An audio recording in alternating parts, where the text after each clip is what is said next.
World cup T20 से पहले बड़ा धमाका। भारत के अपने ही फैसले उनके गले पड़ गए। बांग्लादेश के क्रिकेट बोर्ड के चेयरमैन का दो टोक फैसला, किसी सूरत भारत नहीं जाएंगे। आईसीसी और बांग्लादेश क्रिकेट बोर्ड के दरमियान जो मीटिंग हुई है उसमें भी बांग्लादेश के जो चेयरमैन हैं क्रिकेट बोर्ड के, उन्होंने वाज़ेह पैगाम दिया है कि हम किसी सूरत अपने मैचेस भारत में नहीं खेलेंगे। हमारे मैचेस न्यूट्रल वेन्यू श्रीलंका में, जैसे पाकिस्तान के मैचेस श्रीलंका में होंगे, हमारे मैचेस भी श्रीलंका में कराए जाएँ।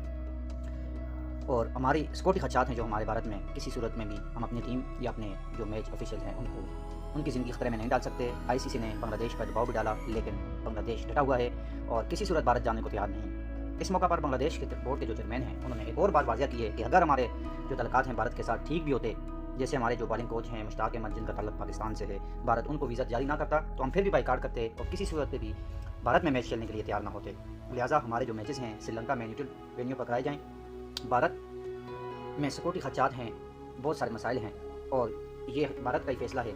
जैसे वो पाकिस्तान को वीज़े नहीं देते, ऐसे ही हमारे साथ भी उनके तल्लुकात ख़राब हैं। जब तक ये मामलात क्लियर नहीं होते, हम किसी तर्ज का भी कोई मैच भारत में खेलने के लिए बिल्कुल तैयार नहीं हैं। इस फैसले पर आप अपनी भी राय दीजिए, क्या ये बांग्लादेश का फैसला दुरुस्त है? अपनी राय कमेंट्स बॉक्स में ज़रूर दीजिए। शुक्रिया।